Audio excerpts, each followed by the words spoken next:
ਅੱਜ ਦੀ ਕਲਾਸ ਵਿੱਚ ਆਉਣ ਵਾਲੇ ਸਾਰੇ ਵੀਰਾਂ ਭੈਣਾਂ ਨੂੰ ਜੀ ਆਇਆਂ। ਪਿਛਲੇ ਕੁਝ ਹਫ਼ਤਿਆਂ ਤੋਂ ਲਗਾਤਾਰ ਵੀਰ ਹਰਜੀਤ ਸਿੰਘ ਜੀ ਮਨੁੱਖ ਦੀ ਜੀਵਨ ਯਾਤਰਾ ਅਤੇ ਮੰਜ਼ਿਲ ਦੇ ਵਿਸ਼ੇ ਦੇ ਉੱਤੇ ਲੜੀਵਾਰ ਵਿਚਾਰਾਂ ਸਾਂਝੀਆਂ ਕਰ ਰਹੇ ਹਨ। ਉਹ ਵਿਸ਼ਾ ਅੱਜ ਵੀ ਜਾਰੀ ਰਹੇਗਾ। तो उन्होंने बेनती है जी कि अगली विचार आप जी नाल साझी करेंगे वीर हरजीत सिंह जी। वाहिगुरू जी का खालसा वाहिगुरू जी की फतेह। एक ओंकार सतनाम करता पुरख निर्भव निर्वैर अकाल मूरत अजूनी शैभं गुर प्रसाद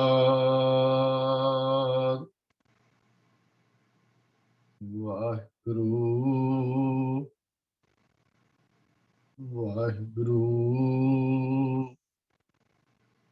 वाहिगुरु वाहिगुरु वाहिगुरु वाहिगुरु वाहिगुरु वाहिगुरु जी का खालसा वाहिगुरु जी की फतेह। परम सन्मानयोग गुरु प्यारे गुरु सवारे सत्संगियो, असी सारे अपने जीवन की कहानी नूं कुछ विचार रहे हाँ। साड़ी जीवन की कहानी की है, असी जीवन कित्थे खड़ा है। पिछले हफ्ते कुछ विचारां असी अगे नूं तूरियां सन। रस्ते दीयां रुकावटां, शब्द सुर दा मेल, इस तो अगे मनुखी यात्रा नूं असी तूरदे हां। जिवें जिवें मनुख इस मार्ग के उत्ते पैर रखदा है, फिर उसनूं असले दी पहचान होनी शुरू हुंदी है। संसार की सब तो औखी गल असल विच अपने आप की पहचान करनी है। संसार अंदर पीर पैगंबर सिर्फ इसे वास्ते आए कि मनुख नूं उसकी अपनी पहचान कराई जाए भी वो चीज की है। ते संसार दे जिन्ने धर्म ग्रंथ भी हैं उहदे विच भी मेन इशू आपे दी पहचान करन दा ही है कि आपे दी पहचान किवें हुंदी है। पर जे असीं देखदे हां संसार विच नज़र मारदे हां, मनुख ने प्रोफैसर पूरन सिंह जी ने एक बड़ी प्यारी गल लिखी सी कि कहंदे मैं पहचान दी भाल विच सारा संसार ढूंढ मारिया, पहाड़ां दीयां टीसियां ते चढ़िया ते पानी दीयां गहराइयां तक देखिया, पर वो सच ना मिलिया। अखीर जदों वो सच दी भाल दी गल समझ आई तां मैनूं केवल तां केवल साहिब श्री गुरु ग्रंथ साहिब दे विचों आई। प्रोफैसर पूरन सिंह जी लिखते ने कि जिन्हां चीज सच दी पहचान दी भाल विच मैं तुरिया फिरदा सां, वो खजाना तां मेरे कोल सी, पर उस खजाने नूं मैं ना देखिया और जीवन दा कीमती समा मैं पहचान दी भाल दी विच गवा दिता। बड़ा प्यारी गल उन्हां लिखी है। मनुख अपनी पहचान अपनी होमे करके ही करवाउंदा रहा। मैं हाँ, मैं लीडर हाँ, मैं प्राइम मिनिस्टर हाँ, मैं प्रचारक हाँ, मैं संपादक हाँ, मैं चेयरमैन हाँ, बड़ियां गल्लां अपनी पहचान बस इस तरह करवाउंदा रहा। धन दौलत नूं वड्डियां गड्डियां रख के ਮਨੁੱਖ ਆਪਣੀ ਪਹਿਚਾਣ ਕਰਾਉਂਦਾ ਰਿਹਾ ਵੀ ਫਲਾਣੇ ਪਾਸ ਗੱਡੀ, ਬਸ ਕਮਾਲ ਦੀ, ਉਹਦੇ ਜਿੰਨੀ ਗੱਡੀ ਕਿਸੇ ਕੋਲ ਹੈ ਨਹੀਂ, ਉਹਦੀਆਂ ਕੋਠੀਆਂ, ਉਹਦੀਆਂ ਹੋਰ, ਇਹ ਸਭ ਕਰਾਉਂਦਾ ਰਿਹਾ, ਪਰ ਅਸਲ ਦੀ ਪਹਿਚਾਣ ਨਾ ਕਰ ਸਕਿਆ। ਇਹ ਮਨੁੱਖ ਦੀ ਯਾਤਰਾ ਦਾ ਇੱਕ ਅਹਿਮ ਪਹਿਲੂ ਹੈ। ਇਹ ਪਹਿਚਾਣ ਜਦੋਂ ਗੁਰੂ ਕੋਲੋਂ ਮਿਲਦੀ ਹੈ, ਫਿਰ ਇਹਦਾ ਜੀਵਨ ਪੰਥ ਸੁਖਾਲਾ ਹੁੰਦਾ ਹੈ। ਉਹ ਪਾਰਖੂ ਮਨੁੱਖ ਨਹੀਂ ਜਿਹੜਾ ਬਾਹਰ ਦੀਆਂ ਚੀਜ਼ਾਂ ਹੀ ਪਰਖਦਾ ਰਵੇ। ਅਸਲ ਪਾਰਖੂ ਉਹ ਹੈ ਜੋ ਆਪਣੇ ਆਪ ਨੂੰ ਪਰਖ ਲੈਂਦਾ ਹੈ।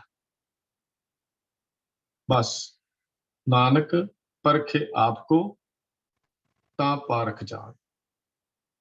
ਮਾਝ ਕੀ ਵਾਰ ਵਿੱਚ ਗੁਰੂ ਪਾਤਸ਼ਾਹ ਜੀ ਇਹ ਬਚਨ ਸਾਨੂੰ ਸਮਝਾਉਂਦੇ ਹਨ। ਨਾਨਕ ਪਰਖੇ ਆਪ ਕੋ ਤਾਂ ਪਾਰਖ ਜਾਣ। ਸ਼ਬਦ ਸੁਰਤ ਦੇ ਮੇਲ ਦੀ ਇੱਕ ਵਿਖਮ ਘਾਟੀ ਵਿੱਚੋਂ ਜਦੋਂ ਪਾਰ ਕਰ ਲਈ, ਤਾਂ ਫਿਰ ਇਸ ਪੜਾਅ ਤੇ ਪਹੁੰਚ ਗਿਆ ਕਿ ਹੁਣ ਆਪੇ ਦੀ ਪਹਿਚਾਣ ਹੋ ਗਈ। ਆਪੇ ਦੀ ਪਹਿਚਾਣ ਨੇ ਹੁਣ ਸੋਝੀ ਦੇ ਦਿੱਤੀ। ਤੇਰਾ ਮੂਲ ਕੀ ਹੈ, ਤੂੰ ਆਇਆ ਕੀ ਕਰਨਾ ਹੈ। ਫਿਰ ਅੰਦਰ ਝਾਤ ਮਾਰ ਕੇ ਦੇਖਿਆ ਤੇ ਗੁਰੂ ਅਮਰਦਾਸ ਪਾਤਸ਼ਾਹ ਜੀ ਨੇ ਸਮਝਾ ਦਿੱਤਾ, ਮਨ ਤੂੰ ਜੋਤ ਸਰੂਪ ਹੈ, ਆਪਣਾ ਮੂਲ ਪਛਾਣ। ਮਨ ਹਰਜੀ ਤੇਰਾ ਨਾਲ ਹੈ, ਗੁਰਮਤੀ ਰੰਗ ਮਾਨ। ਗੁਰੂ ਨੇ ਸਮਝਾ ਦਿੱਤਾ। ਹੁਣ ਗਿਆਨ ਦੀ ਇਹੋ ਜਿਹੀ ਹਨੇਰੀ ਆ ਗਈ, ਸ਼ਬਦ ਸੁਰ ਦੇ ਮੇਲ ਵਿੱਚੋਂ ਮਾਇਆ ਦੇ ਪਰਦੇ, ਭਰਮ ਦੇ ਪਰਦੇ ਸਾਰੇ ਉਡਾ ਦਿੱਤੇ। ਹੁਣ ਤਾਂ ਦੇਖੋ ਭਾਈ, ਗਿਆਨ ਕੀ ਆਈ ਆਂਦੀ, ਸਭੇ ਉਡਾਨੀ, ਭ੍ਰਮ ਕੀ ਟਾਟੀ, ਰਹੇ ਨਾ ਮਾਇਆ ਬਾਂਧੀ।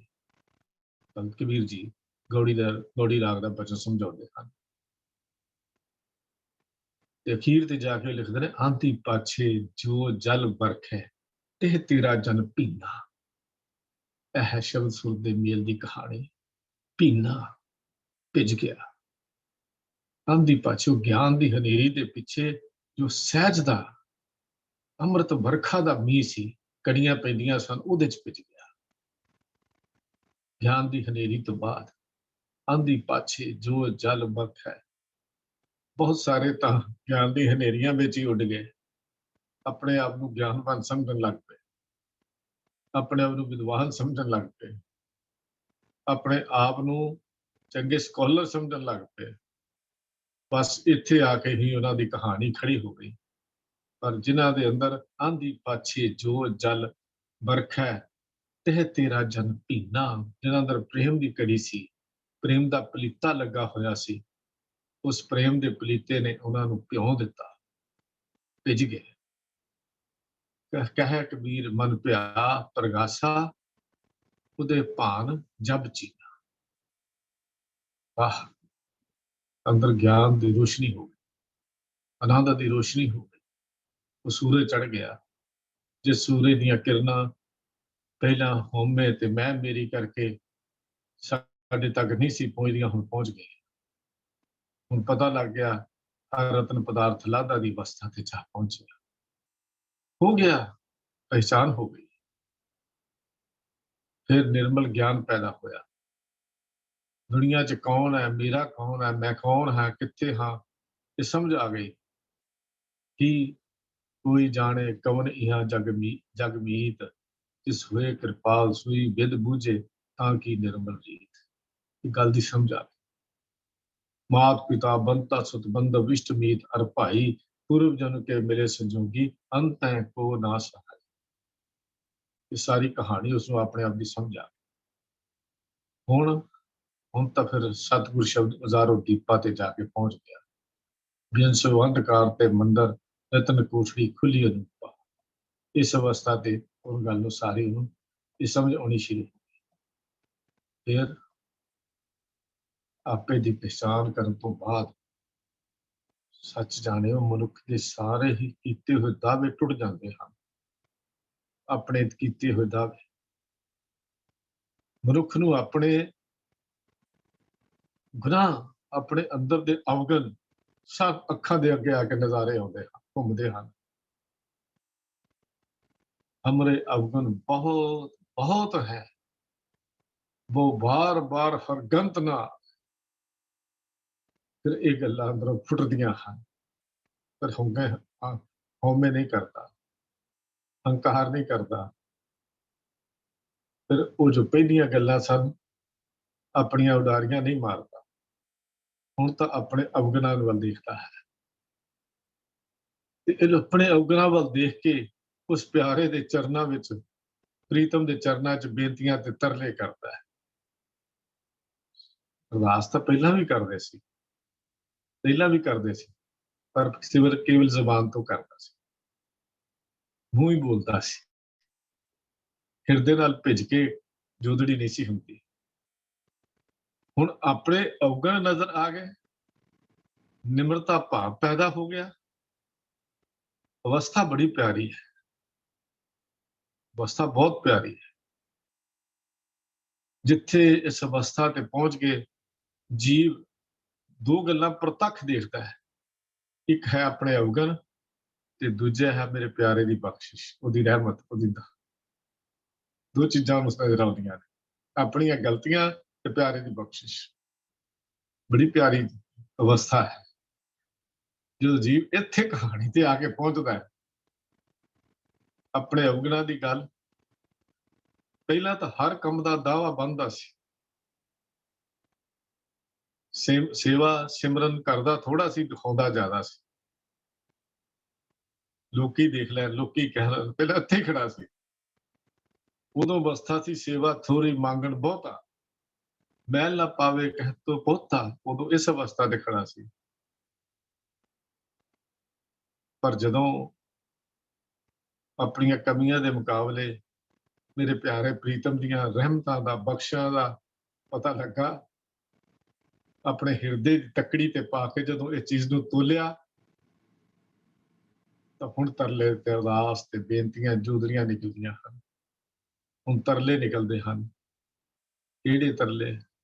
ਮੇਰੇ ਪਿਆਰੇ, ਆਪਣੀ ਸ਼ਰਨ ਵਿੱਚ ਰੱਖ, ਆਪਣੀ ਕਿਰਪਾ ਕਰ, ਕਿਰਪਾ ਦਾ ਮੀਂਹ ਵਸਾ। ਮੈਨੂੰ ਕੁਛ ਨਹੀਂ ਆਉਂਦਾ, ਮੈਂ ਮੂਰਖ ਨੀਚ ਹਾਂ, ਤੇਰੇ ਤੇ ਮੈਨੂੰ ਮਾਣ ਹੈ, ਤੇਰੇ ਤੇ ਮੈਨੂੰ ਪਿਆਰ, ਤੇਰੇ ਤੇ ਮੈਨੂੰ ਫਖਰ ਹੈ, ਬਸ ਤੇਰੇ ਸਿਰ ਤੇ ਮੈਂ ਜਿਉਂਦਾ ਹਾਂ। ਮੇਰੇ ਪਿਆਰੇ ਪ੍ਰੀਤਮ, ਮੇਰੀ ਗੱਲ ਖਿਆਲ ਨਾਲ ਸੁਣ। ਅਸੀਂ ਗੁਨਾਹਗਾਰ ਹਾਂ, ਸਦਾ ਭੁੱਲਣ ਵਾਲੇ ਹਾਂ, ਬਸ ਮੇਰੇ ਪਿਆਰੇ ਤੂੰ ਸਦਾ ਬਖਸ਼ਣ ਵਾਲਾ ਹੈ। ਫਿਰ ਕਹਿੰਦਾ ਕੀ ਹੈ? ਰੱਖੋ ਆਪਣੀ ਸ਼ਰਨ ਪ੍ਰਭ, ਮੂਹੇ ਕਿਰਪਾ ਧਾਰੇ। ਰੱਖੋ ਆਪਣੀ ਸ਼ਰਨ ਪ੍ਰਭ, ਮੋਹੇ ਕਿਰਪਾ ਧਾਰੇ। ਸੇਵਾ ਕਛੂ ਨਾ ਜਾਨੂ, ਨੀਚ ਮੂਰਖਾਰੇ। ਮਾਨ ਕਰੋ ਤੁਧੁ ਪਰੈ, ਮੇਰੇ ਪ੍ਰੀਤਮ ਪਿਆਰੇ। ਹਮ ਅਪਰਾਧੀ ਸਦ ਭੂਲਤੇ, ਤੁਮ ਬਖਸ਼ਨਹਾਰੇ। ਹਮ ਅਪਰਾਧੀ ਸਦ ਭੂਲਤੇ, ਤੁਮ ਬਖਸ਼ਨਹਾਰੇ। ਫਿਰ ਕਹਿੰਦਾ ਹਮ ਅਪਰਾਧੀ ਸਦ ਭੂਲਤੇ, ਤੁਮ ਬਖਸ਼ਨਹਾਰੇ। ਆਏ ਕਿਤੇ ਭਿੱਜ ਕੇ ਨਿਕਲ ਜਾਏ ਅੰਦਰੋਂ ਇਹ ਗੱਲ, ਕਿਤੇ ਅੰਦਰੋਂ ਭਿੱਜ ਕੇ ਨਿਕਲ ਜਾਏ, ਹਮ ਅਪਰਾਧੀ ਸਦ ਭੂਲਤੇ ਸਦ ਬਖਸ਼ਨਹਾਰੇ। ਰਹਿਮਤਾਂ ਦੀਆਂ ਝੜੀਆਂ ਲੱਗ ਜਾਂਦੀਆਂ। ਬਸ ਦੁੱਖ ਤਾਂ ਇਸੇ ਗੱਲ ਦਾ ਹੈ, ਇਹ ਭਿੱਜ ਕੇ ਗੱਲ ਬੇਨਤੀ ਨਿਕਲਦੀ ਨਹੀਂ। ਉਹ ਗੁਰੂ ਦੀ ਬਖਸ਼ਿਸ਼ ਤੇ ਦਾਤ ਰਹਿਮਤ ਤੋਂ ਬਿਨਾਂ, ਸ਼ਬਦ ਸੁਰਤ ਮੇਲ ਤੋਂ ਬਿਨਾਂ ਇਹ ਬੇਨਤੀ ਨਹੀਂ ਨਿਕਲਦੀ। ਫਿਰ ਤਾਂ ਆਪਣੇ ਗਿਰੀਵਾਰ ਮੈਂ ਸਿਰ ਨੀਵਾਂ ਕਰ ਵੇਖ ਦੀ ਅਵਸਥਾ 'ਚ ਹੀ ਰਹਿੰਦਾ ਹੈ। ਸਮਝ ਆ ਗਈ ਹੈ ਕਿ ਹੁਣ ਕਾਲੇ ਲੇਖ ਲਿਖਣ ਦੀ ਲੋੜ ਨਹੀਂ, ਆਪਣੇ ਗਿਰੀਵਾਨ ਵਿੱਚ ਦੇਖ, ਸਿਰ ਨੀਵਾਂ ਕਰਕੇ ਦੇਖ, ਆਪਣੇ ਅੰਦਰ ਝਾਤ ਮਾਰ ਕੇ ਦੇਖ। ਜਦੋਂ ਇਹ ਸਪਸ਼ਟ ਹੋ ਗਿਆ ਕਿ ਉਹੀ ਜੀਵ ਨਿਰੰਕਾਰ ਦੇ ਘਰ ਵਿੱਚ ਪਰਵਾਨਿਆ ਜਾਂਦਾ ਹੈ, ਜਿਹੜਾ ਨਿਮਰਤਾ ਦਾ, ਪਿਆਰ ਦਾ ਧਾਰਨੀ ਹੋ ਜਾਏ।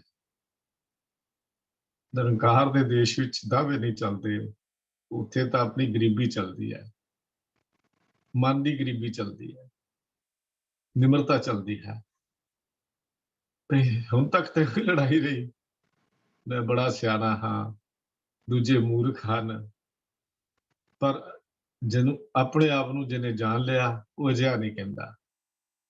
ਫਿਰ ਤੋਂ ਇਹ ਗੱਲ ਕਹਿੰਦਾ ਹੈ, ਕਬੀਰ ਸਭ ਤੇ ਹਮ ਬੁਰੇ, ਹਮ ਤਜ ਭਲੋ ਸਭ ਕੋਏ, ਜਿਨ ਐਸਾ ਕਰ ਬੁਝਿਆ ਨੀਤ ਹਮਾਰਾ ਸੋਏ।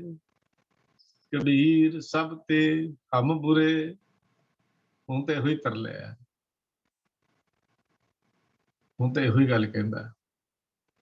ਕਿੱਥੇ ਉਹ ਅਵਸਥਾ ਸੀ ਜਦੋਂ ਆਪਣੇ ਆਪ ਨੂੰ ਹੀ ਭਲਾ ਕਹਿੰਦਾ ਸੀ, ਕਿੱਥੇ ਉਹ ਅਵਸਥਾ ਸੀ ਜਦੋਂ ਭਲਾਈ ਤਾਂ ਉਸ ਤੋਂ ਕਈ ਮੀਲਾਂ ਦੀਆਂ ਦੂਰੀਆਂ ਬਿੱਥਾਂ ਬਣਾਈ ਬੈਠੀ ਸੀ, ਪਰ ਜ਼ੁਬਾਨ ਕਹਿੰਦੀ ਸੀ ਮੈਂ ਭਲਾ ਹਾਂ। ਅਸਲੀ ਕਹਾਣੀ ਹੈ ਜਦੋਂ ਮਨ ਨਿਮਰਤਾ ਧਾਰਨ ਕਰ ਲੈਂਦਾ ਹੈ, ਜਦੋਂ ਮਨ ਕਹਿ ਦਈਏ ਦੂਜੇ ਲਫ਼ਜ਼ਾਂ 'ਚ ਕਹਿੰਦੀ ਚਰਨਾਂ ਦੀ ਧੂੜੀ ਬਣ ਜਾਂਦਾ ਹੈ। ਚਰਨਾਂ ਦੀ ਧੂੜੀ ਕੀ ਹੈ? ਨਿਮਰਤਾ, ਆਪਣੀ ਹੋਂਦ ਨੂੰ ਖਤਮ ਕਰ ਦੇਣਾ, ਆਪਣੀ ਹੋਂਦ ਮੁਕਾ ਲੈਣੀ, ਆਪਣੀ ਮੈਂ ਮੇਰੀ ਨੂੰ ਖਤਮ ਕਰ ਦੇਣਾ। ਫਿਰ ਉਹਨੂੰ ਇਹ ਸਮਝ ਆ ਜਾਂਦੀ ਹੈ ਗੁਰੂ ਅਰਜਨ ਦੇਵ ਪਾਤਸ਼ਾਹ ਦੇ ਬੋਲ, ਆਪਸ ਕੋ ਜੋ ਭਲਾ ਕਹਾਵੈ, ਤਿਸੈ ਭਲਾਈ ਨਿਕਟ ਨਾ ਆਵੈ।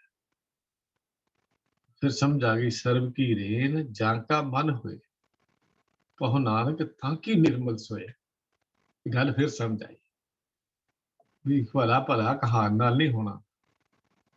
ਹੁਣ ਤਾਂ ਬਸ ਸਾਈਂ ਦੇ ਦਰ ਦੇ ਉੱਤੇ ਜੈਤਸਰੀ ਦੀ ਬਾਗ ਦੇ ਬੋਲ ਬੋਲਦਾ ਹੈ, ਮੇਰ ਲਿਓ ਦਿਆਲ ਢਹਿ ਪਏ ਦੁਆਰਿਆ, ਰੱਖ ਲੇਵੋ ਦੀਨ ਦਿਆਲ ਭਰਮਤ ਬੋ ਹਾਰਿਆ। ਭਗਤ ਵਸ਼ਲ ਤੇਰਾ ਬਿਰਦ ਹਰ ਪਤਤ ਉਦਾਰਿਆ, ਤੁਝ ਬਿਨ ਨਾਹੀ ਕੋਏ ਬਿਨੋ ਮੋਹਿ ਸਾਰਿਆ। ਕਰ ਗਿਆ ਲਿਓ ਦਿਆਲ ਸਾਗਰ ਸੰਸਾਰਿਆ। ਫਿਰ ਇਹ ਬੇਨਤੀਆਂ ਹਨ, ਇਹ ਜੋਦੜੀਆਂ ਹਨ ਜਿਹੜੀਆਂ ਅੰਦਰੋਂ ਨਿਕਲਦੀਆਂ ਹਨ ਹਰ ਸਮੇਂ, ਹਰ ਪਿਆਰੇ ਦੇ ਬੋਲ, ਬਸ ਹਰ ਬੋਲ ਵਿੱਚ ਹੀ ਪਿਆਰੇ ਦੇ ਅੱਗੇ ਤਰਲਾ ਹੈ, ਮਿੰਨਤ ਹੈ। ਇਲਾਹੀ ਰਹਿਮਤ ਦੇ ਕ੍ਰਿਸ਼ਮੇ, ਉਹਦੀਆਂ ਬਖਸ਼ਾਂ ਦੇ ਕ੍ਰਿਸ਼ਮੇ ਚੱਲਦੇ ਹਨ। ਜਦੋਂ ਹਿਰਦੇ ਦੇ ਵਿੱਚ ਗਰੀਬੀ ਦਾ ਵਾਸਾ ਹੋ ਜਾਏ, ਨਿਮਰਤਾ ਦਾ ਵਾਸਾ ਹੋ ਜਾਏ, ਬਸ ਇਹ ਨਿਮਰਤਾ ਦਾ ਵਾਸ, ਇਹ ਤਰਲੇ ਹੀ ਬੰਧਨਾਂ ਤੋਂ ਛੁਟਕਾਰਾ, ਇਹ ਮੁਕਤੀ ਦੀ ਦਾਤ, ਇਹ ਸਦੀਵੀ ਸੁੱਖ ਪ੍ਰਦਾਨ ਕਰਦੀ ਹੈ। ਇਹ ਗਰੀਬੀ, ਇਹ ਨਿਮਰਤਾ, ਇਹ ਮੁਕਤੀ ਦੀ ਦਾਤ, ਬੰਧਨਾਂ ਤੋਂ ਛੁਟਕਾਰਾ। ਦੁਨਿਆਵੀ ਗਰੀਬੀ ਤਾਂ ਬਹੁਤ ਦੁਨੀਆ ਕੋਲ ਹੈ, ਪਰ ਪਿਆਰਿਓ ਹਿਰਦੇ ਦੀ ਗਰੀਬੀ ਕਿਸੇ ਬਿਰਲੇ ਕੋਲ ਹੀ ਹੁੰਦੀ ਹੈ। ਹਿਰਦੇ ਦੀ ਗਰੀਬੀ ਭਾਗਾਂ ਵਾਲੇ ਕੋਲ ਹੀ ਹੁੰਦੀ ਹੈ। ਕਦੀ ਸੁਲਤਾਨਪੁਰ ਦੀ ਵਿਸਾਖੀ ਨੂੰ ਪੜ੍ਹੋ, ਗੁਰੂ ਨਾਨਕ ਦੇਵ ਪਾਤਸ਼ਾਹ ਜੀ ਦੀ। 3 ਚੀਜ਼ਾਂ ਕਹਿੰਦੇ ਸੰਸਾਰ ਵਿੱਚ ਵੰਡਣ ਲਈ ਮਾਲਕ ਨੇ ਦਿੱਤੀਆਂ, ਨੌ ਨਿਧ ਨਾਮ, ਗਰੀਬੀ। ਇਸ ਨੌ ਨਿਧ ਨਾਮ ਗਰੀਬੀ, ਇਹ 3 ਦਾਤਾਂ ਸਨ ਜਿਹੜੀਆਂ ਗੁਰੂ ਨਾਨਕ ਪਾਤਸ਼ਾਹ ਨੇ ਵੰਡੀਆਂ। ਵਿਸਾਖੀ ਨੂੰ ਪੜ੍ਹ ਕੇ ਦੇਖੋ, ਉਹਦੇ ਚ ਐਵੇਂ ਚੁੱਭੀਆਂ ਲਾਉਂਦੀਆਂ ਕਹਾਣੀਆਂ ਨਾ ਪੜ੍ਹੀ ਚਲੀਏ। ਗੁਰੂ ਨਾਨਕ ਪਾਤਸ਼ਾਹ ਦੀ ਕਹਾਣੀ ਨੂੰ, ਜੇ ਇਤਿਹਾਸ ਨੂੰ ਪੜ੍ਹਦੇ ਹਾਂ ਤਾਂ ਅਸੀਂ ਕੇਵਲ ਇਹ ਨਾ ਵੀ 3 ਦਿਨ ਲੋਭ ਹੋ ਗਏ ਲੱਭੇ ਨਾ। ਗੁਰੂ ਨਾਨਕ ਨੇ ਉੱਥੇ 9 ਨਿਧ ਨਾਮ ਤੇ ਗਰੀਬੀ ਵੰਡਣ ਦਾ ਨਿਰਣਾ ਕੀਤਾ ਸੀ। ਉੱਥੇ ਬੈਠ ਕੇ ਬਈ ਦੇ ਕਿਨਾਰੇ ਦੇ ਉੱਤੇ ਪਰਲੇ ਪਾਸੇ। ਅਸੀਂ ਤਾਂ ਗੁਰੂ ਨਾਨਕ ਨੂੰ 3 ਦਿਨ ਚੁੱਭੀਆਂ ਵਿੱਚੋਂ ਹੀ ਕੱਢਦੇ ਰਹੇ। ਗੁਰੂ ਨਾਨਕ ਪਾਤਸ਼ਾਹ ਨੇ ਅਸਲ ਵਿੱਚ ਜਿਹੜੀ ਚੁੱਭੀ ਮਾਰੀ ਸੀ, ਉਹ ਸੀ ਇਹ ਤੜਫਦੇ ਹੋਏ ਸੰਸਾਰ ਨੂੰ, ਵਿਕਦੇ ਹੋਏ ਸੰਸਾਰ ਨੂੰ, ਆਪਾ ਧਾਪੀ ਵਿੱਚ ਪਏ ਹੋਏ ਸੰਸਾਰ ਨੂੰ, ਆਪਣੀਆਂ ਲੋੜਾਂ ਪਿੱਛੇ ਭੱਜ ਰਹੇ ਸੰਸਾਰ ਨੂੰ, ਆਪਣੀ ਮੈਂ ਮੈਰੀ ਵਿੱਚ ਫਸੇ ਹੋਏ ਸੰਸਾਰ ਨੂੰ ਜਲਦੀ ਬਲਦੇ ਨੂੰ ਤਰੌਂਕਾ ਕਿਵੇਂ ਦੇਣਾ ਹੈ, ਠੰਡ ਕਿਵੇਂ ਪਹੁੰਚਾਉਣੀ ਹੈ, ਠੰਡਕ ਕਿਵੇਂ ਦੇਣੀ ਹੈ। ਇਹ ਸੀ 9 ਨਿਧ ਨਾਮ ਗਰੀਬੀ। ਕਦੀ ਦੇਖਿਆ ਜ਼ਿਮੀਦਾਰ ਵੀ ਸਾਰੀ ਮਿਹਨਤ ਕਰਕੇ ਜਦੋਂ ਬੀਜ ਵੇਚ ਦਿੰਦਾ ਨਾ, ਫਿਰ ਉਹਦੇ ਉੱਤੇ ਸੁਹਾਗਾ ਮਾਰਦਾ ਹੈ। ਹੁਣ ਬਹੁਤ ਸਾਰਿਆਂ ਨੂੰ ਜਿਹੜੇ ਨਵੀਂ ਪਨੀਰੀ ਨੂੰ ਸੁਹਾਗਾ ਹੀ ਨਹੀਂ ਪਤਾ, ਸੁਹਾਗਾ ਕੀ ਹੁੰਦਾ। ਸੁਹਾਗਾ ਜਿਹਦੇ ਨਾਲ ਬੀਜ ਨੂੰ ਇਸ ਤਰ੍ਹਾਂ ਪਲੇਨ ਕੀਤਾ ਜਾਂਦਾ, ਉੱਤੋਂ ਬੰਦ ਕੀਤਾ ਜਾਂਦਾ, ਸਿਆੜਾਂ ਦੇ ਉੱਤੇ ਜਿਹੜਾ ਫੇਰਿਆ ਜਾਂਦਾ, ਉਹ ਸੁਹਾਗਾ ਬੀਜ ਕੇ ਸੁਹਾਗਾ ਮਾਰਨਾ ਪੈਂਦਾ ਹੈ, ਨਹੀਂ ਤਾਂ ਬੀਜ ਪੰਛੀ ਚੁੱਕ ਕੇ ਲੈ ਜਾਂਦੇ ਹਨ। ਸੁਹਾਗਾ ਮਾਰਨਾ, ਮਿੱਟੀ ਪਾਈ ਜਾਂਦੀ ਹੈ। ਧਰਤੀ ਦੀ ਫਿਰ ਕੁੱਖ ਵਿੱਚੋਂ ਉਹ ਬੀਜ ਬੂਟਾ ਬਣ ਜਾਏ ਤਾਂ ਸੁਹਾਗਾ ਮਾਰਿਆ ਜਾਂਦਾ ਹੈ। ਕਿ ਧਰਤੀ ਦੀ ਕੁੱਖ ਵਿੱਚੋਂ ਉਹ ਬੀਜਿਆ ਹੋਇਆ ਬੀਜ ਬੂਟੇ ਦੇ ਰੂਪ ਵਿੱਚ ਜਨਮ ਲਵੇ, ਧਰਤੀ ਦੀ ਕੁੱਖ ਨੂੰ ਪਾੜ ਕੇ ਜਨਮ ਲਵੇ। ਧਰਤੀ ਦੀ ਕੁੱਖ ਪਾੜ ਕੇ ਉਹ ਜਨਮ ਲੈਂਦਾ ਹੈ। ਖਿਆਲ ਕਰਿਓ, ਧਰਤੀ ਦੀ ਕੁੱਖ ਵਿੱਚ ਇੱਕ ਦਬਿਆ ਨਾ ਰਹਿ ਜਾਏ। ਇਹ ਬੂਟੇ ਦਾ ਰਖਵਾਲਾ ਵੀ ਬਿਠਾਉਂਦਾ ਹੈ, ਕਿਧਰੇ ਕਿਤੇ ਇਸ ਬੂਟੇ ਨੂੰ ਪਸ਼ੂ ਪੰਛੀ ਫਿਰ ਉਜਾੜ ਨਾ ਦੇਣ। ਖੇਤੀ ਤਿਆਰ ਕਰਕੇ ਨਾਮ ਦੀ ਬੀਜ ਕੇ ਫਿਰ ਇਸ ਵਿੱਚੋਂ ਪੈਦਾ ਹੋਏ ਈਮਾਨ ਦੇ ਬੂਟੇ ਨੂੰ ਦੀ ਰਾਖੀ ਗਰੀਬੀ ਨੂੰ ਬਿਠਾ ਦਿੰਦਾ ਹੈ। ਬੜੇ ਪਿਆਰੇ ਬੋਲ ਹਨ ਜਦੋਂ ਸਤਿਗੁਰੂ ਗੁਰੂ ਨਾਨਕ ਸਾਹਿਬ ਕਹਿੰਦੇ ਨਾਮ ਬੀਜ ਸੰਤੋਖ ਸੁਹਾਗਾ ਰੱਖ ਗਰੀਬੀ ਵੇਸ ਦੀ ਗੱਲ ਕਰਦੇ ਹਨ।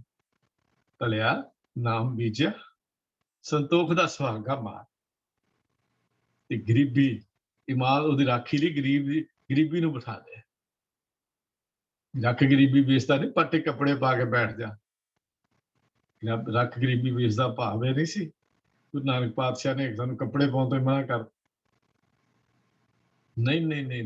ਨਾਨਕ ਪਾਤਸ਼ਾਹ ਨੇ ਉਸ ਧਰਤੀ ਦੀ ਕੁੱਖ ਵਿੱਚੋਂ ਜਿਹੜਾ ਕਹਿੰਦੇ ਈਮਾਨ ਦੇ ਬੂਟਿਆਂ ਦਾ ਪੈਦਾ ਹੋਇਆ, ਉਸ ਈਮਾਨ ਦੇ ਬੂਟੇ ਦੀ ਰਾਖੀ ਦੇ ਲਈ ਗੁਰੂ ਪਾਤਸ਼ਾਹ ਜੀ ਨੇ ਗਰੀਬੀ ਵੇਸ ਨਿਮਰਤਾ ਦੀ ਗੱਲ ਕੀਤੀ।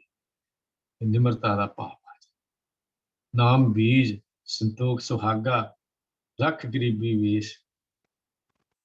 ਤੇ ਗੁਰੂ ਪਾਤਸ਼ਾਹ ਕਹਿੰਦੇ ਜਿਹਦੇ ਹਿਰਦੇ 'ਚ ਸੱਚਮੁੱਚ ਇਹ ਚੀਜ਼ ਵਸ ਗਈ, ਵਾਸਾ ਹੋ ਗਿਆ, ਕਰ ਕਿਰਪਾ ਜਿਸ ਕੈ ਹਿਰਦੈ ਗਰੀਬੀ ਵਸਾਵੈ, ਨਾਨਕ ਇਹਾਂ ਮੁਕਤ ਆਗੇ ਸੁਖ ਪਾਵੇ।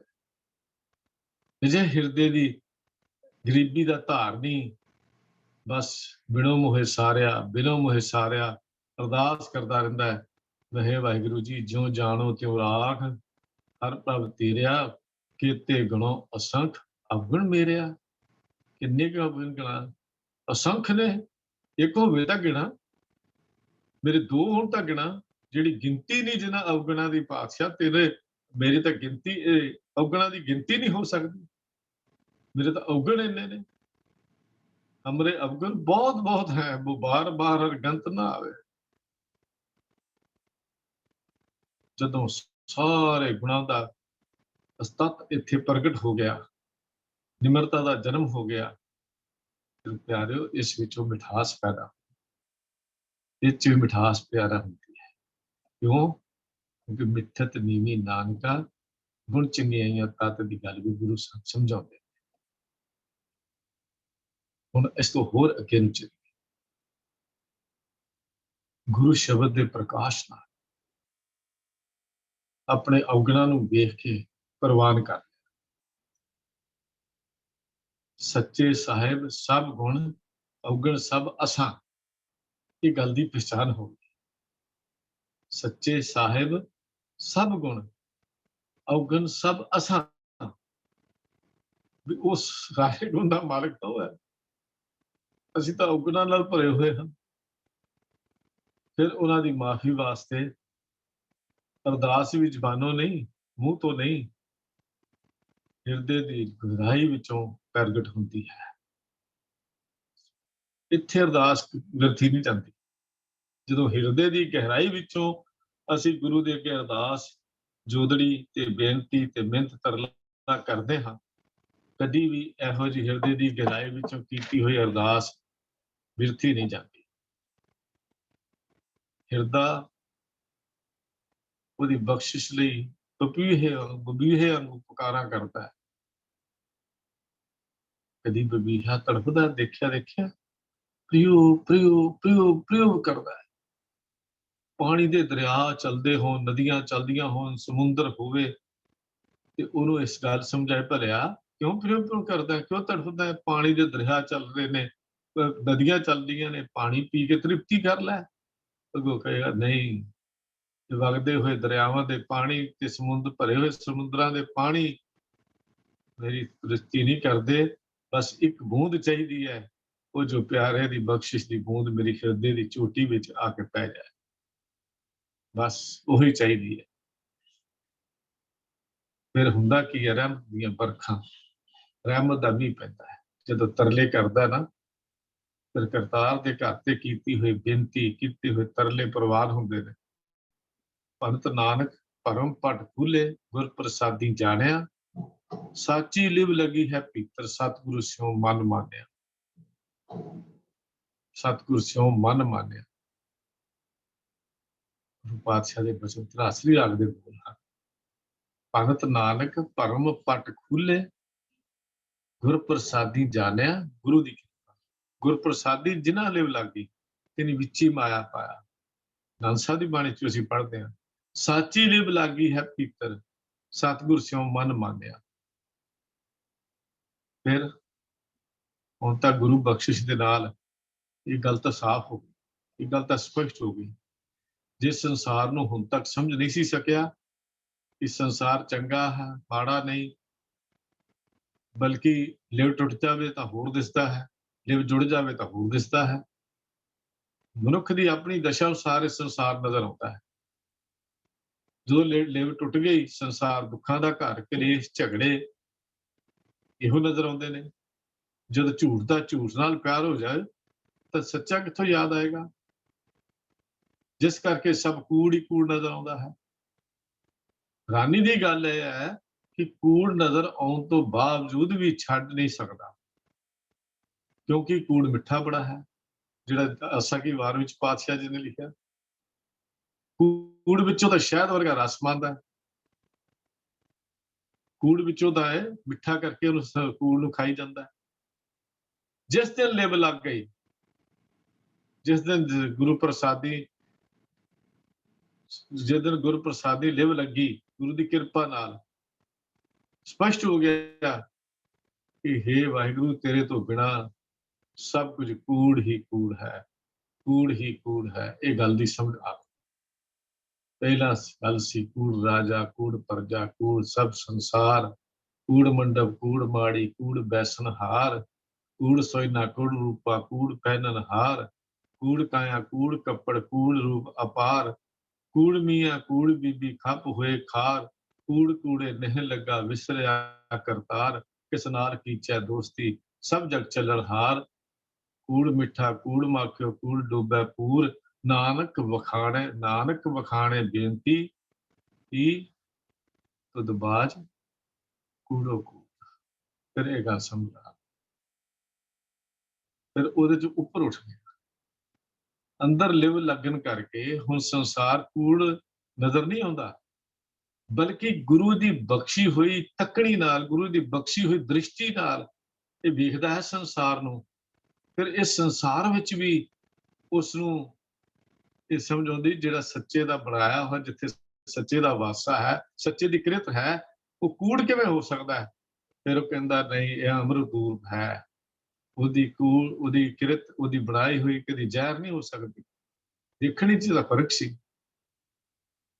ਪਹਿਲਾਂ ਕੂੜ ਕੂੜ ਕਰਦਾ, ਫਿਰ ਉਹਨੂੰ ਸਮਝ ਆ ਗਈ, ਆਪ ਸਤ ਕੀਆ ਸਭ ਸਤ, ਤਿਸ ਪ੍ਰਭ ਤੇ ਸਗਲੀ ਉਤਪਤ।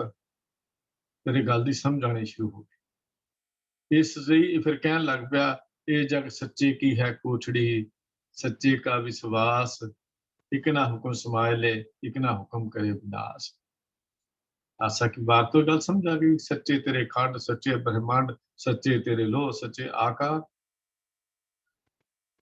ਫਿਰ ਇੰਨਾ ਜੀਵਨ ਦਾ ਵਿਸ਼ਾ, ਇੰਨੀ ਜ਼ਿਆਦਾ ਸੋਚ ਵੱਡੀ ਹੋ ਗਈ, ਇੰਨੀ ਜ਼ਿਆਦਾ ਸੋਚ ਵਿੱਚ ਵਿਸ਼ਾਲ ਹੋ ਗਈ।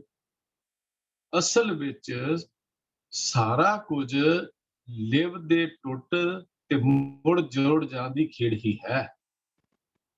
ਲਿਵ ਛੁਟਕੀ ਲੱਗੀ ਤ੍ਰਿਸ਼ਨਾ, ਮਾਇਆ ਅਵਰ ਵਰਤਾਇਆ। ਇਸੀ ਲਿਵ ਟੁੱਟਣ ਦੀ ਗੱਲ। ਗੁਰ ਪ੍ਰਸਾਦੀ ਜਿਨ੍ਹਾਂ ਲਿਵ ਲਾਗੀ, ਤਿਨੀ ਵਿੱਚੇ ਮਾਇਆ ਪਾਇਆ। ਇਸੀ ਲਿਵ ਜੁੜਨ ਦੀ ਗੱਲ। ਬਸ ਇੰਨਾ ਹੀ ਤਾਂ ਫਰਕ ਹੈ ਨਾ, ਇੱਕ ਲਿਵ ਟੁੱਟ ਗਈ, ਇੱਕ ਲਿਵ ਜੁੜ ਗਈ।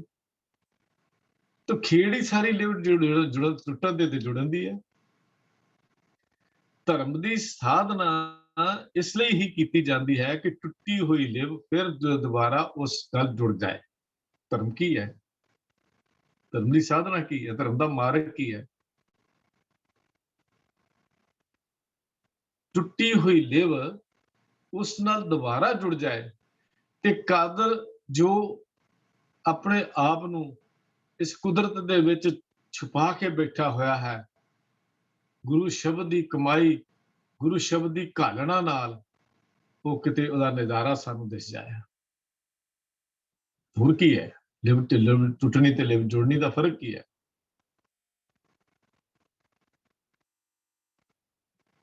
ਕਿਰਤ ਜਿਹੜੀ ਹੁੰਦੀ ਨਾ, ਹਮੇਸ਼ਾ ਕਰਤੇ ਨੂੰ ਪ੍ਰਗਟ ਕਰਦੀ ਹੈ। ਆਮ ਸੰਸਾਰੀ ਬੰਦਾ ਕਿਰਤ ਤੇ ਆ ਕੇ ਹੀ ਰੁਕ ਜਾਂਦਾ ਹੈ। ਬਣਾਈ ਹੋਈ ਫੋਟੋਗ੍ਰਾਫ ਦੇਖ ਕੇ ਤਾਂ ਉਹਦੇ ਗੁਣ ਗਾਉਂਦਾ, ਫੋਟੋ ਕਿੰਨੀ ਸੂਰਤ ਹੈ, ਕਿੰਨੀ ਵਧੀਆ ਬਣੀ ਹੈ, ਕਿਆ ਹੈ। ਕਦੀ ਬਣਾਉਣ ਵਾਲੇ ਆਰਟਿਸਟ ਨੂੰ ਤਾਂ ਨਹੀਂ ਦੇਖਿਆ ਨਾ, ਉਹਨੇ ਕਿੰਨੀ ਮਿਹਨਤ ਕੀਤੀ ਹੈ, ਉਹ ਕਿੰਨਾ ਵੱਡਾ ਹੋਏਗਾ। ਜਿਹਦੀ ਕਿਰਤ ਇੰਨੀ ਵੱਡੀ ਹੈ, ਉਹਨੂੰ ਬਣਾਉਣ ਵਾਲਾ ਕਿੱਡਾ ਵੱਡਾ ਹੋਏਗਾ, ਕਦੀ ਇਹ ਨਹੀਂ ਸੋਚਿਆ? ਸਿਨਰੀ ਨੂੰ ਦੇਖ ਕੇ ਤਾਂ ਆਸ਼ਿਸ਼ ਕਰੀ ਜਾਂਦਾ ਹੈ, ਪਹਾੜਾਂ ਤੇ ਜਾ ਕੇ ਉਚਾਈਆਂ ਤੇ ਚੱਲ ਕੇ ਇੱਕ ਨਜ਼ਾਰਾ ਆ ਗਿਆ। ਉਹ ਭਲਿਆ ਨਜ਼ਾਰਾ ਬਣਾਉਣ ਵਾਲੇ ਦਾ ਵੀ ਕਦੀ ਦੇਖੋ, ਜਿਹਨੇ ਨਜ਼ਾਰਾ ਪੈਦਾ ਕੀਤਾ ਕਦੀ ਉਹਨੂੰ ਵੀ ਸੋਚਿਆ ਕਿੱਡਾ ਵੱਡਾ ਹੋਏਗਾ, ਉਹਦੇ ਨਜ਼ਾਰੇ ਕਿੰਨੇ ਹੋਣਗੇ। ਜੇ ਉਹਦੀ ਬਣਾਈ ਹੋਈ ਚੀਜ਼ ਵਿੱਚੋਂ ਇੰਨੇ ਨਜ਼ਾਰੇ ਮਿਲਦੇ ਦਿਸਦੇ ਨੇ ਤੇ ਉਹ ਜੇ ਉਹਦੇ ਦਿਸ ਪਏ ਤਾਂ ਫਿਰ ਕਿੰਨੇ ਕੁ ਨਜ਼ਾਰੇ ਹੋਣਗੇ।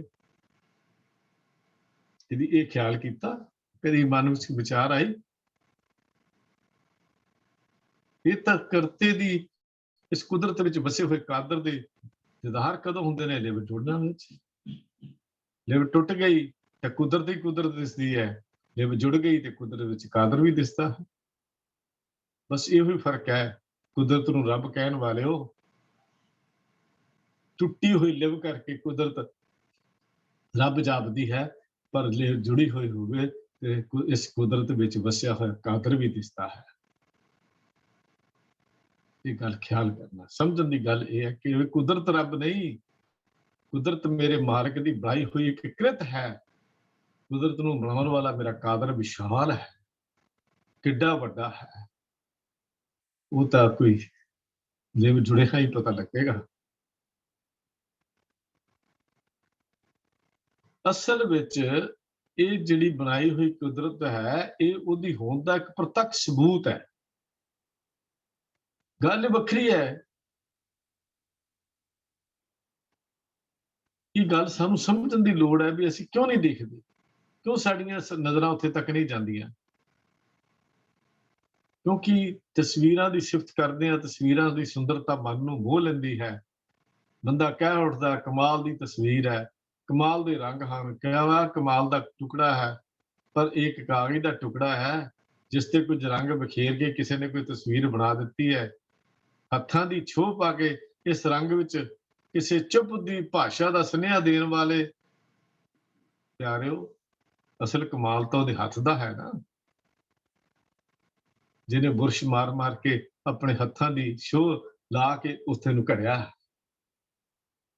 ਅਸਲ ਗੱਲ ਤਾਂ ਉਹਦੀ ਹੈ ਨਾ। ਉਹ ਤਸਵੀਰ ਵੇਖਣ ਮਗਰੋਂ ਨੇੜੇ ਜਾ ਕੇ ਜਦੋਂ ਦੇਖੇਗਾ, ਕਿਧਰੇ ਕਿਸੇ ਕੋਨੇ ਵਿੱਚ ਜਾ ਕੇ ਉਹਦਾ ਨਾਮ ਵੀ ਲਿਖਿਆ ਹੁੰਦਾ ਹੈ। ਦੂਰੋਂ ਦੂਰੋਂ ਤਾਂ ਨਹੀਂ ਨਜ਼ਰ ਆਉਂਦਾ। ਆਮ ਤੌਰ ਤੇ ਪੈਂਟਰ ਆਪਣਾ ਨਾਮ ਇੱਕ ਕੋਨੇ ਵਿੱਚ ਛੋਟਾ ਜਿਹਾ ਕਰਕੇ ਲਿਖ ਦਿੰਦੇ ਨੇ ਤੇ ਫਿਰ ਉਹਦਾ ਨਾਮ ਪੜ੍ਹ ਕੇ ਫਿਰ ਉਹਦਾ ਤਸਵੀਰ ਜੇ ਤਸੱਵਰ ਜੇ ਅੱਖਾਂ ਦੇ ਸਾਹਮਣੇ ਆਉਂਦਾ ਹੈ, ਫਲਾਣੇ ਨੇ ਤਸਵੀਰ ਬਣਾਈ ਸੀ, ਫਲਾਣੇ ਨੇ ਤਸਵੀਰ ਘੜੀ ਸੀ। ਪਰ ਇੱਕ ਗੱਲ ਹੀ ਮੈਂ ਬੇਨਤੀ ਕਰਦਿਆਂ ਵੀ ਇਹ ਚਿੱਤਰਕਾਰ ਜਿਹੜਾ ਤਸਵੀਰ ਬਣਾਉਂਦਾ, ਇੱਕ ਵਾਰੀ ਬਣਾ ਦੇਵੇ, ਦੂਜੀ ਵਾਰੀ ਉਹੋ ਜਿਹੀ ਤਸਵੀਰ ਨਹੀਂ ਬਣਦੀ। ਖਿਆਲ ਕਰਨਾ। ਦੂਸਰੀ ਤਸਵੀਰ ਵਿੱਚ ਫਿਰ ਉਹ ਆਪਣੀ ਹੋਰ ਵਿਲੱਖਣਤਾ ਪਾਉਂਦਾ ਹੈ। ਤੁਸੀਂ ਹੋਈ ਤਾਂ ਮੇਰੇ ਮਾਲਕ ਦੀ ਇੱਕ ਵਡਿਆਈ ਹੈ ਕਿ ਅਰਬਾਂ ਤੇ ਖਰਬਾਂ ਦੁਨੀਆ ਨੂੰ ਪੈਦਾ ਕਰਕੇ ਉਸ ਮੇਰੇ ਮਾਲਕ ਨੇ ਇੱਕ ਤਸਵੀਰ ਨੂੰ ਦੂਜੀ ਤਸਵੀਰ ਨਾਲ ਮਿਲਣ ਵੀ ਨਹੀਂ ਦਿੱਤਾ, ਉਸ ਤਸਵੀਰ ਨਾਲ ਰਲਣ ਵੀ ਨਹੀਂ ਦਿੱਤਾ। ਕਿਆ ਕਿਸੇ ਦੀ ਆਵਾਜ਼ ਨਹੀਂ ਮਿਲਦੀ, ਕਿਸੇ ਦੀ ਸ਼ਕਲ ਨਹੀਂ ਮਿਲਦੀ, ਕਿਸੇ ਦਾ ਰੂਪ ਨਹੀਂ ਮਿਲਦਾ, ਕਿਸੇ ਦਾ ਰੰਗ ਨਹੀਂ ਮਿਲਦਾ। ਇੱਕ ਘਰ ਦੀ, ਇੱਕ ਮਾਂ ਦੀ ਕੁੱਖ ਤੋਂ ਜਨਮ ਲੈਣ ਵਾਲੇ ਜੀਆਂ ਦੀ ਆਪਸੀ ਸੁਭਾਅ ਤੇ ਆਪਸੀ ਸ਼ਕਲਾਂ ਵੀ ਨਹੀਂ ਮਿਲਦੀਆਂ।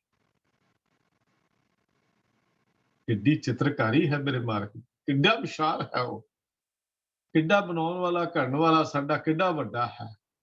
ਇਹ ਦੇਖਿਆ ਤੇ ਉਸ ਕਰਤੇ ਨੂੰ ਵੇਖ ਕੇ ਕਦੇ ਕਹਿ ਤਾਂ ਸਹੀ, ਬਲਿਹਾਰੀ ਕੁਦਰਤ ਵਸਿਆ ਤੇਰਾ ਅੰਤ ਨਾ ਜਾਈ, ਲਖਿਆ। ਇਹ ਫਿਰ ਵਿਸ਼ਾਲਤਾ ਆਉਂਦੀ ਹੈ। ਪਰ ਇੱਕ ਗੱਲ ਹੋਰ ਸਮਝਣ ਦੀ ਲੋੜ ਹੈ ਕਿ ਕੁਦਰਤ ਦੀ ਵਡਿਆਈ ਜਾਂ ਸਲਾਹਨਾ ਜਾਂ ਚਮਕਿਆ ਨਾਲ ਕੁਝ ਪ੍ਰਾਪਤੀ ਨਹੀਂ ਹੁੰਦੀ। ਜੇ ਕੁਦਰਤ ਦੀ ਸਲਾਹਨਾ ਦੇ ਨਾਲ ਉਸ ਕਾਦਰ ਦੀ ਵਡਿਆਈ ਨਾ ਹੋਵੇ, ਇਕੱਲੀ ਕੁਦਰਤ ਦੀਆਂ ਵਡਿਆਈਆਂ ਕਰ ਕਰਕੇ ਕੁਛ ਨਹੀਂ ਬਣਨਾ। ਹਾਂ, ਉਸ ਕੁਦਰਤ ਦੀ ਵਡਿਆਈ ਵਿੱਚ ਨਾਲ ਕਰਤੇ ਉਸੇ ਬਣਾਉਣ ਵਾਲੇ ਦੀ ਵਡਿਆਈ ਵੀ ਵਿੱਚ ਸ਼ਾਮਲ ਹੋ ਜਾਏ ਤਾਂ ਫਿਰ ਜਨਮ ਮਰਨ ਦਾ ਗੇੜ ਮੁੱਕ ਜਾਂਦਾ ਹੈ। ਫਿਰ ਤਾਂ ਇਹੋ ਹੀ ਹੈ ਕਿ ਜਾਤ ਮੈਂ ਜੋਤ, ਜੋਤ ਮੈਂ ਜਾਤਾ, ਅਕਲ ਕਲਾ ਭਰਪੂਰ ਰਿਹਾ, ਤੂੰ ਸੱਚਾ ਸਾਹਿਬ ਸਿਫਤ ਸਵਾਲਿਓ ਜਿਨ ਕੀਤੀ, ਸੋ ਪਾਰ ਪਿਆ ਉਹ ਨਾਨਕ ਕਰਤੇ ਕੀਆਂ ਬਾਤਾਂ, ਜੋ ਕੁਛ ਕਰਨਾ ਸੋ ਕਰ ਰਿਹਾ। ਫਿਰ ਇਹ ਕਹਾਣੀ ਹੈ। ਫਿਰ ਜੀਵਨ ਦੀ ਸੋਚ ਇੱਥੇ ਤੱਕ ਪਹੁੰਚਦੀ ਹੈ।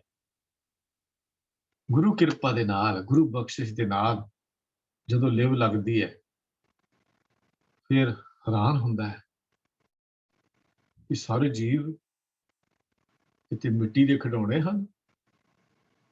ਇਹਨਾਂ ਵਿੱਚ ਹਰਕਤ ਇਸ ਲਈ ਹੈ ਕਿ ਸੱਚੇ ਦੀ ਜੋਤ ਇਹਦੇ ਚ ਪਈ ਹੋਈ ਹੈ।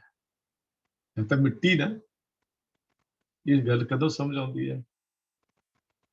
ਹਰ ਜੀਓ ਗੁਫਾ ਅੰਦਰ ਰੱਖ ਕੇ ਵਾਜਾ ਪਵਨ ਵਜਾਇਆ। ਇਸ ਮਿੱਟੀ ਵਿੱਚ ਕੁਛ ਨਹੀਂ ਸੀ ਨਾ, ਲਹੂ ਮਾਸ ਦਾ ਲੁਥੜਾ ਹੀ ਸੀ ਨਾ। ਕੀ ਸੀ? ਮਾਤਾ ਪਿਤਾ ਦੇ ਰਕਤ ਬੂੰਦ ਤੋਂ ਬਣਿਆ ਹੋਇਆ ਕੀ ਹੈ? ਕੁਛ ਵੀ ਨਹੀਂ। ਜਦ ਤੱਕ ਉਸਦੀ ਜੋਤ ਨਹੀਂ ਪੈਂਦੀ, ਇਹਦਾ ਵਿਕਾਸ ਨਹੀਂ ਹੁੰਦਾ।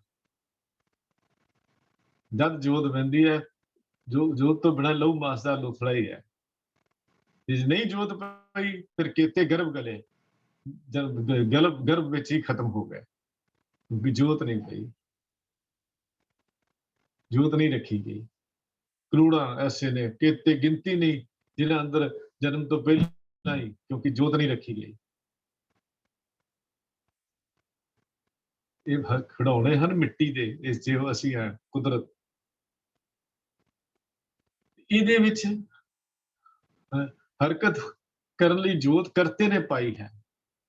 ਜੇਕਰ ਉਹ ਜੋਤ ਸਰੀਰਕ ਕਬੂਲਤ ਨੂੰ ਤਿਆਗ ਦੇਵੇ ਤਾਂ ਇਹ ਮਿੱਟੀ ਦਾ ਪੁੱਤਰਾ ਕਿਸੇ ਕੰਮ ਦੇ ਯੋਗ ਨਹੀਂ ਹੈ।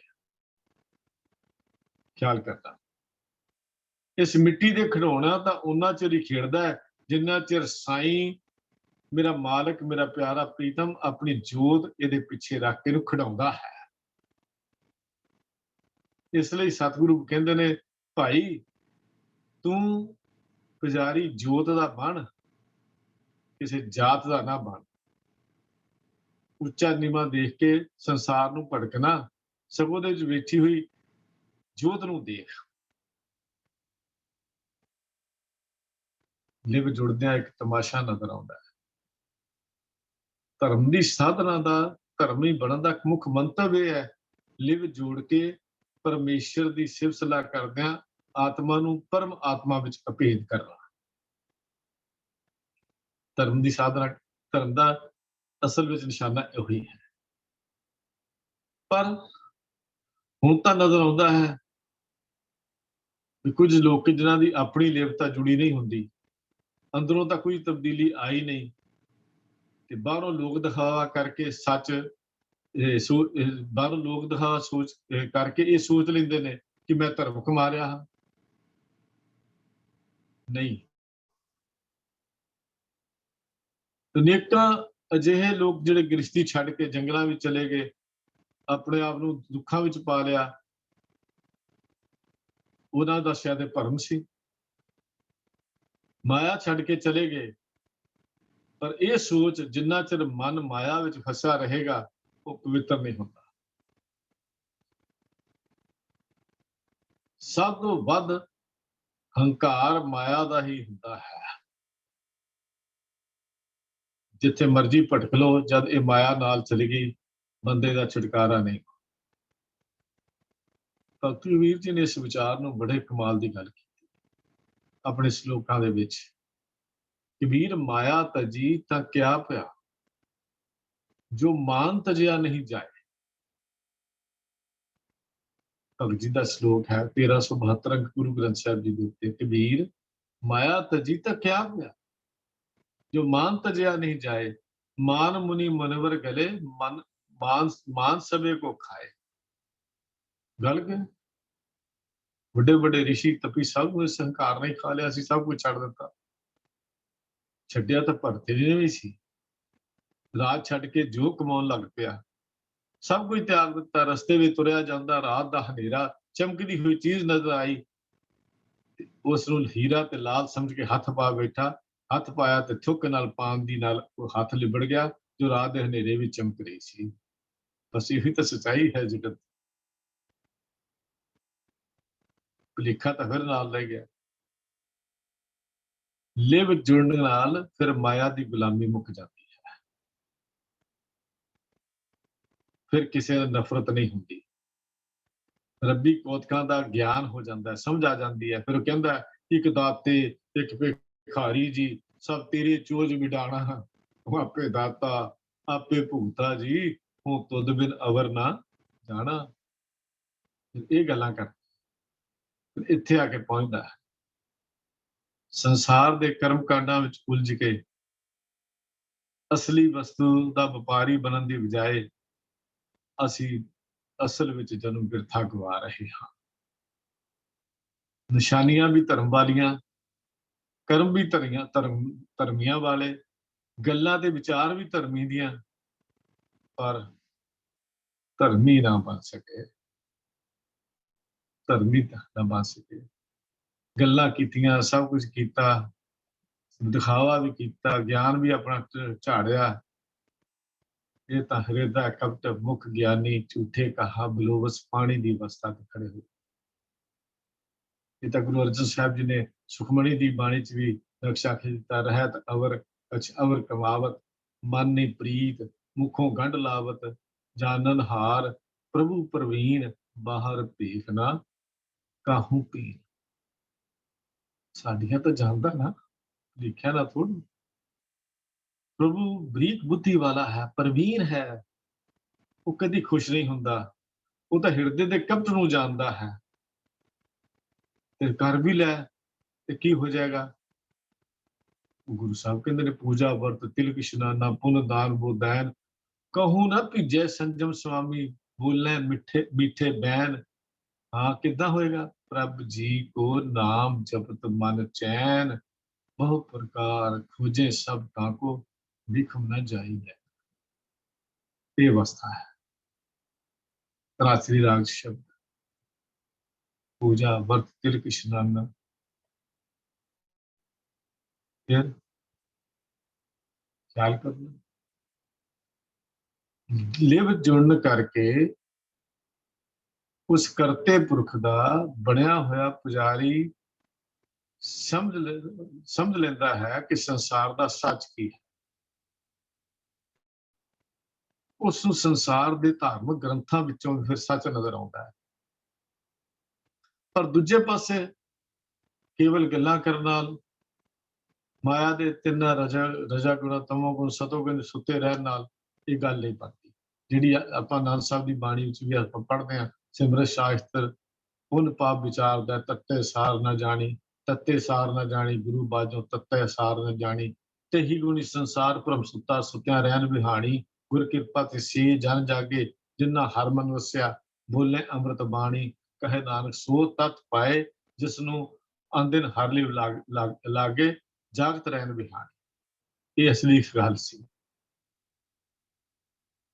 ਬਸ ਇਹੋ ਹੀ ਬੇਨਤੀ ਹੈ ਕਿ ਇਸ ਅਵਸਥਾ ਵਿੱਚ ਜੀਵ ਜਦੋਂ ਉਸ ਯਾਤਰਾ ਤੋਂ ਤੁਰਦਾ ਤੁਰਦਾ ਸਭ ਕੁਝ ਪਹਿਚਾਨ ਕਰ ਲੈਂਦਾ, ਫਿਰ ਹੰਕਾਰੀ ਨਹੀਂ ਹੁੰਦਾ। ਫਿਰ ਕਦੀ ਹੰਕਾਰ ਦੇ ਬੋਲ ਨਹੀਂ ਬੋਲਦਾ। ਉਹ ਮਾਲਕ ਦੇ ਕੌਤਕ ਵੇਖ ਕੇ ਧੰਨਵਾਦ ਵਿੱਚ, ਸ਼ੁਕਰਾਨੇ ਵਿੱਚ ਜ਼ਿੰਦਗੀ ਜਿਉਂਦਾ ਹੈ। ਸਿਰ ਤੋਂ ਲੈ ਕੇ ਪੈਰਾਂ ਤੱਕ ਉਹਦਾ ਇੱਕ ਇੱਕ ਬੋਲ ਉਸ ਦੇ ਸ਼ੁਕਰਾਨੇ ਵਿੱਚ ਹੋ ਜਾਂਦਾ ਹੈ। ਇਹੋ ਹੀ ਕਰਦਾ ਹੈ ਕਿ ਮਾਲਕਾ ਮੇਰੇ ਵਰਗੇ ਮੂਰਖ ਨੂੰ ਵੀ ਤੂੰ ਇਸ ਕੰਮ ਵਿੱਚ ਲਾ ਲਿਆ।